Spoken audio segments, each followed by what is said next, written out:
ग्रामीण अर्थव्यवस्था का मुख्य आधार कृषि है और कृषकों की मुख्य आय का साधन खेती है।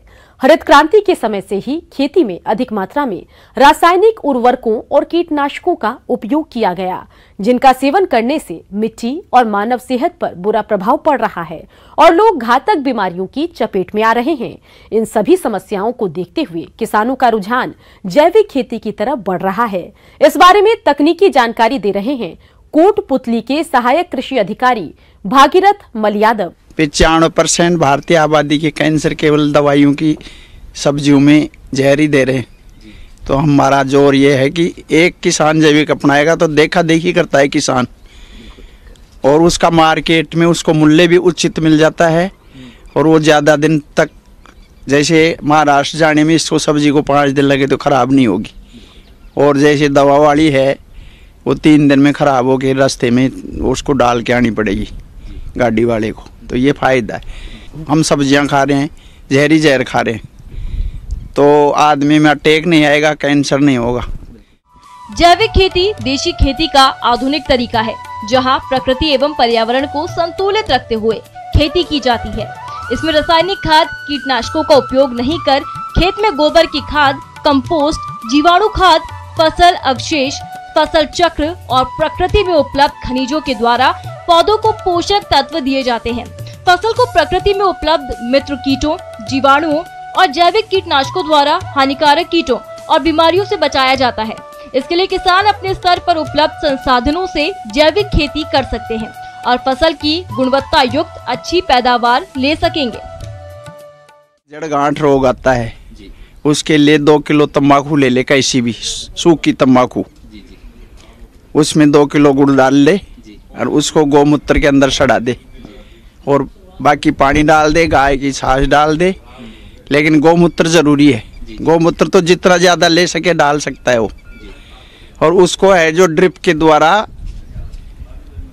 उन पौधों में सप्लाई कर दे छान करके, तो उससे जड़गांठ खत्म हो जाएगी। तंबाकू रामबाण दवाई है जड़गांठ की, चाहे वो कोई सी भी फसल हो। जैविक खेती करने के लिए जो किसान भाई अपने स्तर पर जीवामृत बनाना चाहते हैं, उसके लिए आवश्यक सामग्री इस प्रकार है। देशी गाय का 10 किलो गोबर, देशी गाय का 10 लीटर गौमूत्र, पुराना गुड़ 1.5 किलो, दाल का आटा 1 किलो, पीपल के पेड़ के नीचे की मिट्टी 1 किलो, पानी 200 लीटर मिलाकर बनाते हैं। इस तरह से तैयार किया गया 200 लीटर जीवामृत 1 एकड़ भूमि के लिए पर्याप्त होता है। दूसरा निवेदन ये करना चाहता हूँ इनसे कि ऊपर कीड़े मच्छर आते हैं अड़के, तो उनके लिए वो किसान है जो 250 ग्राम लहसुन को लेकर के बारीक पीसे किसी भी सिल पे, और बारीक पीस करके फिर उसको गौमूत्र में मिला के और 5 दिन तक सड़ा करके और फिर छान करके उसका स्प्रे कर दे, तो कीड़े मच्छर खत्म हो जाएंगे। दवा डालने की कभी जरूरत नहीं पड़ेगी किसान को। और भी खतरनाक बनाना है उसको ज़्यादा, तो उसमें 100 ग्राम पिसी हुई मिर्च भी मिला सकता है।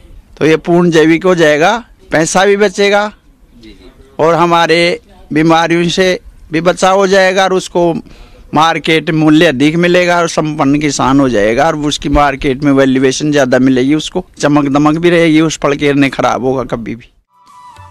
जैविक खेती के फायदे हैं अनेक, जो इस प्रकार से है। जैविक खेती से भूमि की उर्वरा शक्ति बनी रहती है। इस पद्धति से पर्यावरण प्रदूषित नहीं होता।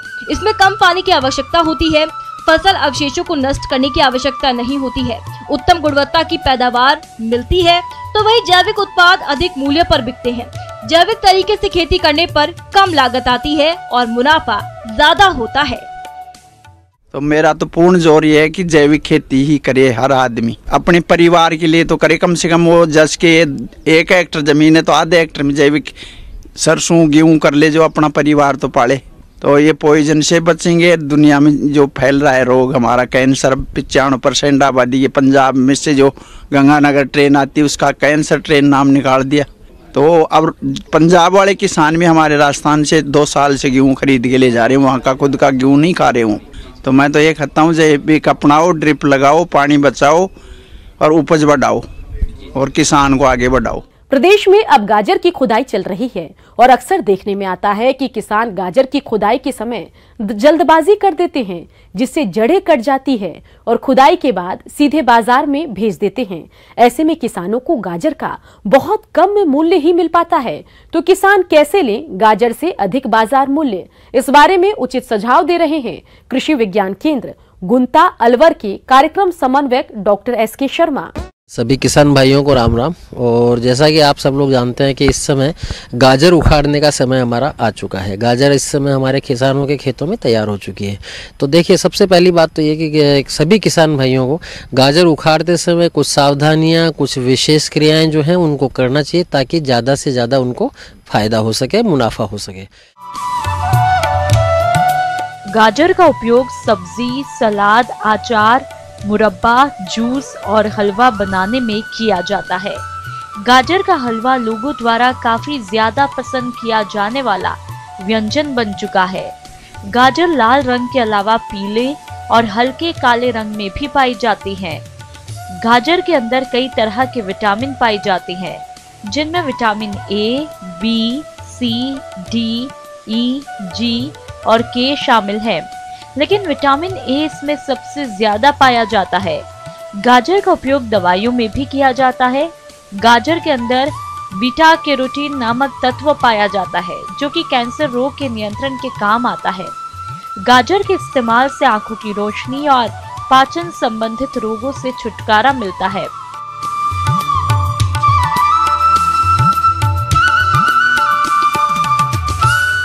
किसान भाइयों, गाजर की फसल 3 से 4 महीने में तैयार हो जाती है। गाजर की खुदाई उस समय करें जब फसल पूरी तरह से तैयार हो जाए।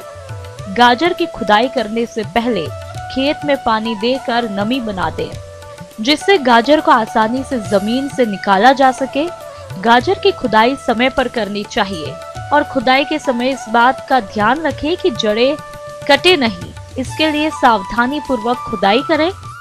सबसे पहली बात तो है कि गाजर उखाड़ने से पहले आपको एक सिंचाई अवश्य उसके अंदर कर लें, ताकि वो आराम से आप उसको उखाड़ सकें। क्योंकि अगर सूखी ज़मीन में उखाड़ने का प्रयास करेंगे तो गाजर टूटेगी।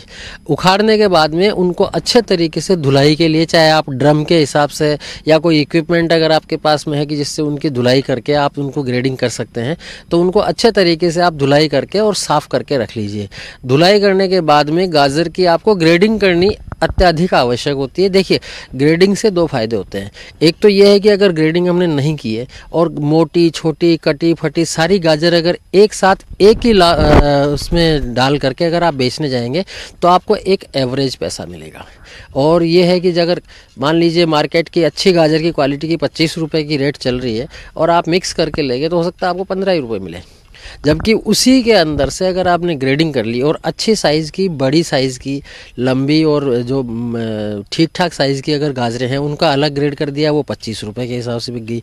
जो थोड़ी मोटी हैं या कटी फटी हैं उनको अलग कर दिया, जो थोड़ी छोटी है उनको अलग कर दिया। क्योंकि आज कस्टमर, उपभोक्ता की भी हर चीज़ की अलग अलग आवश्यकता है। सलाद के पर्पज़ से वो अलग तरीके की गाजर खरीदना चाहता है, सब्जी के हिसाब से वो अलग तरीके की गाजर खरीदेगा, गाजर का हलवा बनाने के लिए वो अलग तरीके की गाजर खरीदेगा। तो यदि आप इस तरीके से उनकी ग्रेडिंग करके, साफ safai करके, क्योंकि अगर आप मिट्टी में सनी हुई गाजर लेके जाएंगे तो निश्चित मान के चलिए आपको पैसा नहीं मिलने वाला है।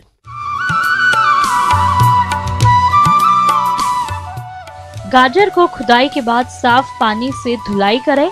इसके बाद 3 श्रेणियों में बांटकर ग्रेडिंग करें।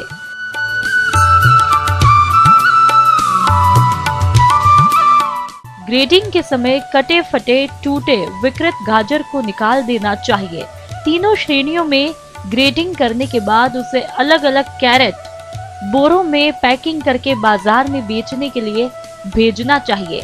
ऐसा करने से गाजर का अधिक मूल्य मिलेगा। मेरा कहने का इतना ही तात्पर्य है कि सभी किसान भाइयों से ये अपील है कि आप सभी लोग अपनी गाजर को उखाड़ने के बाद अच्छे तरीके से साफ सफाई करें, सुखाएं, उसके बाद उसको ग्रेडिंग करके और अलग अलग कैरेट में डाल करके अलग अलग उसको मार्केट के अंदर निकालिए। आपका निश्चित रूप से मुनाफा ज़्यादा ही होगा, कम नहीं होगा। तो इसी तरीके से अगर गाजर को आप गाजर की खेती कर रहे हैं और इस तरीके से ग्रेडिंग करके अगर मार्केट में भेजते हैं तो आपको फ़ायदा होगा। बढ़ती हुई जनसंख्या के कारण जोत का आकार छोटा होता जा रहा है। ऐसे में अपनी जीविका को सुचारू रूप से चलाने के लिए जरूरी हो जाता है कि किसान खेती के साथ साथ कृषि सह व्यवसायों को अपनाएं, जिनमें खरगोश पालन काफी मुनाफा देने वाला व्यवसाय साबित हो सकता है। बस जरूरत है इनकी उन्नत नस्लों का पालन कर इनकी सही देखरेख की जाए। तो चलिए इसी पर जानकारी लेते हैं डॉक्टर पंकज सेठ। किसानों एवं बेरोजगार युवाओं के लिए एक कम लागत कम समय में बड़े मुनाफे का धंधा चल पड़ा है खरगोश पालन। इसके ऊन और मीट से 5-6 सप्ताह के भीतर लागत की दोगुनी कमाई हो जा रही है। खरगोश का मीट वसा की दृष्टि से स्वास्थ्य के लिए बेहद लाभकारी होता है।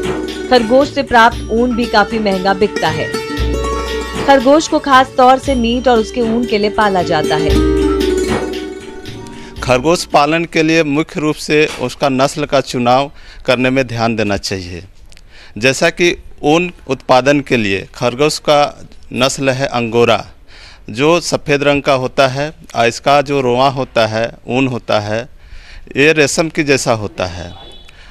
साल में लगभग 250 ग्राम से 1 किलो तक ऊन उत्पादन किया जा सकता है इस नस्ल से। इसका वजन 2.5 किलो से 3.5 किलो तक का होता है। उसी तरह से अगर मांस का उत्पादन के लिए अगर ध्यान दें तो मांस उत्पादन के लिए सोवियत चिंचिला है, ग्रे जाइंट है, न्यूजीलैंड वाइट है, इस तरह का नस्ल को हम लोग मांस उत्पादन के लिए रखते हैं।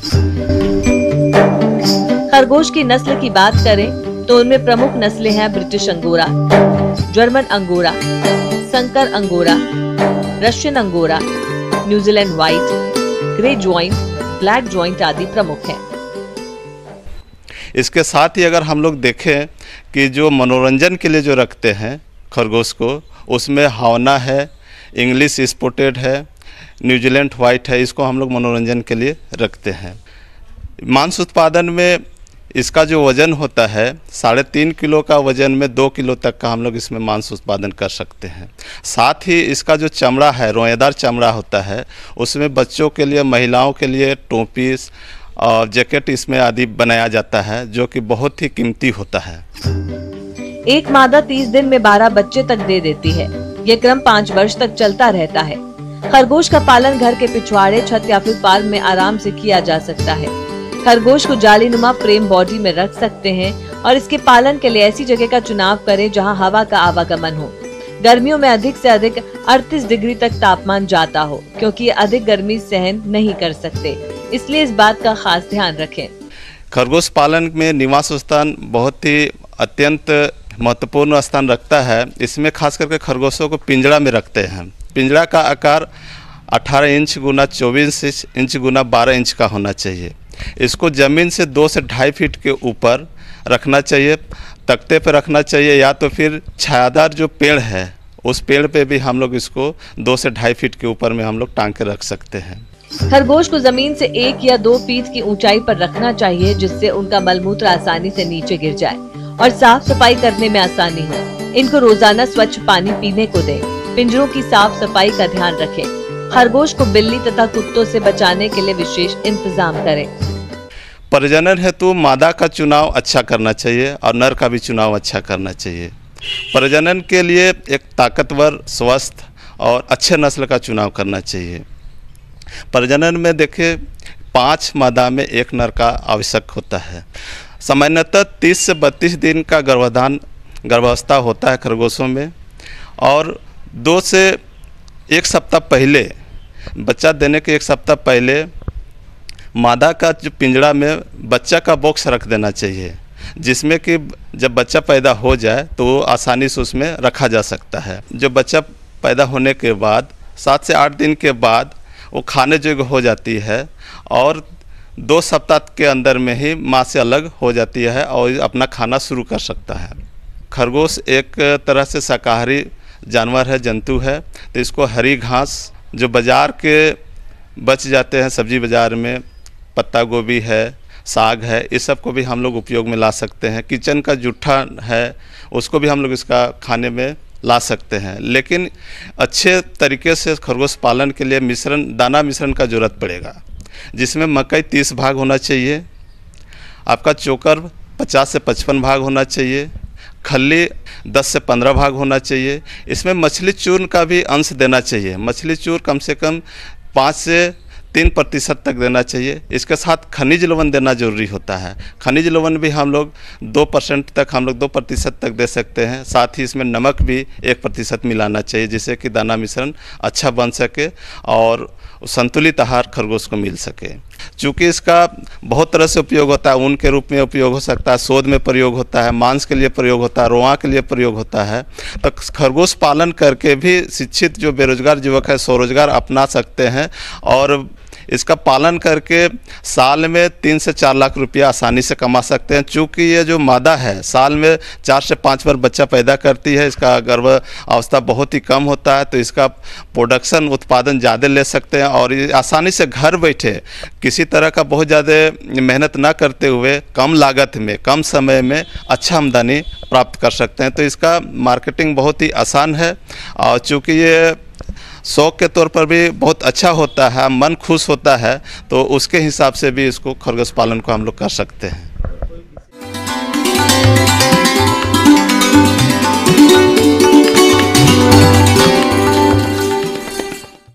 अन्नदाता हेल्पलाइन निशुल्क फोन संपर्क सेवा के माध्यम से आपके द्वारा पूछे गए प्रश्नों में से 1 या 2 महत्वपूर्ण प्रश्न को हम अपने कार्यक्रम में शामिल करते हैं।